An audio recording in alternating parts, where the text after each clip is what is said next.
Ulicho muziki kisinga banafa ba Pepsodent bagamba nti akamwako kalina okubanga kawunya bulungi kavamu akawo kalungi amanyogo gakuumibwe so olina okubeera nga okozesa eddagala lyaffe erya Pepsodent. Tulinayo n'ak'olukumi duka bunambiro buli duka buli supermarket bw'oyingira bagambe nti nze njagala Pepsodent. Pepsodent ono ajja kuyamba okuuma amanyogo akamwako ate smile bulijjo smilinga ematalinga buli muntu yenna ng'alaba kutunyonga tunyirira so tugambira nti tunoonya Pepsodent osobola okubeera nga amanyogo gakuuma.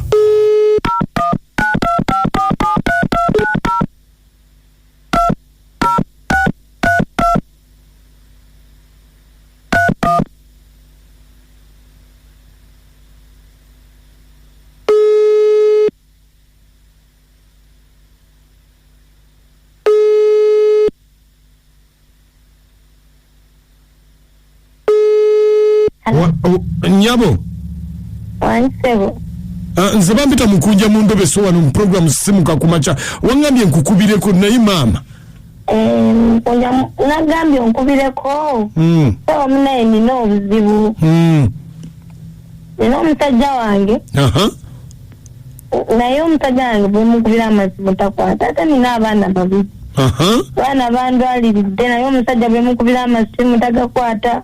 Ng'olabye kati madde sabunyame kuba amaze emyezi 6 simulaba kadde njagala nkwe namba tumukubire tumulobese wawaali papa akayinza okubuulira naye zitambulira wawaali abaana balwadde ate n'abaana balwadde takwata amasimu kati basabunyambi kale kati gwe gwani wangi gwani nze Aisha kale berako ku simu tovaako kale se bitefeme kitabo licho muziki kisinga tulabe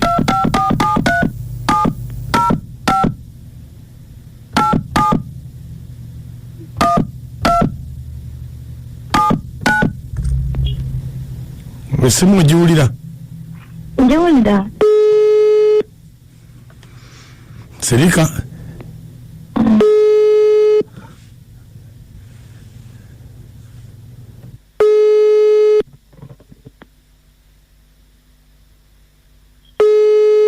Hello. Sebo. Hello. Wangi Sebo. Kakati oliru dawa. Ndi mu kibuga. Esimu eno bulijjo tubadde nze ndi wa poliisi esimu eno bulijjo tugigezaako nga teriiko. Akakutyabo Sebo. Andi nga teriiko wakwata akaana akato ka myaka 6 tukunoonya tetukulaba naye ekirungi nti nkubuulidde bw'oba osobola we reporting. Nakwata akaana Sebo Sebo obeera kakati essaawa eno oliruddawa ndi mu kibuga nkugambye ndi mu kibuga kati mpayiriza mwana kyoyo we reporting ku poliisi muzeyi sikwatanga ku mwana sibimanyi nabbimanyi ebyo nkubuulire ffe twakola okunoonyereza wakwata akaana n'obula essimu toriiko tetumanyi oli mu kibuga tetumanyi w'obeera kati we reporting ku poliisi abantu nga babia niyo yampayiriza polisi ki gwe jangu ku polisi y'empigi ku polisi y'empigi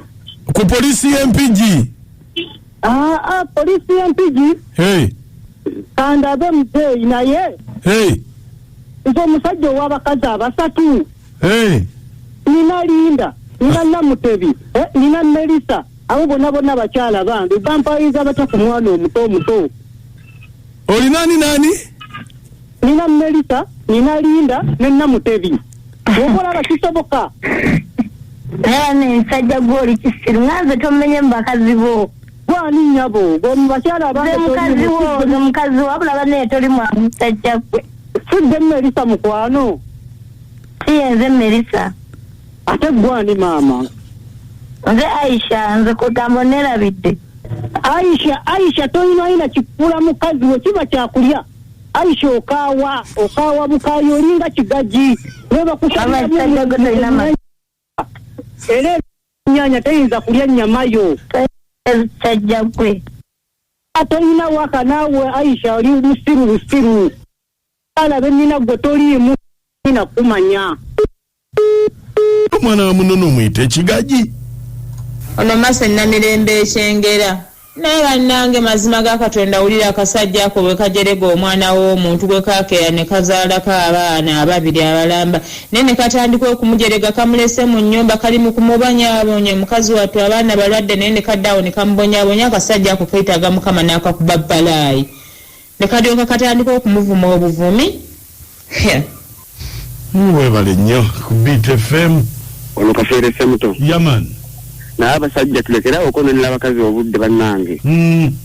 Tumalira abakazi obudde tetuba tusajja balaga tumalira biseera tutoddeko bannange. Aha mukunja.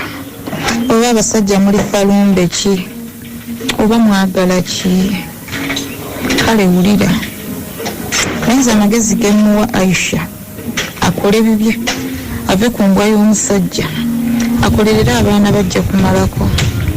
Nanga abasajja Mukama abasaasira abakyuse kubanga mulinga kifiraani. Sifenna munnange. Udereva yogera waswa Kyanca Bakale omutemi w'ennyama wane zirowe. Omukyalo oyo yesonyiwa omusajja ajafuna omusajja omulala. Webale. Amanya gange kereko mu Kikumango nakaseeta. Aisa yetereza alimo kawa nga Kigaji. Yetereze. Abasimusimu baletuweereza ono kalo. Nanga Aisha kawedde mudda.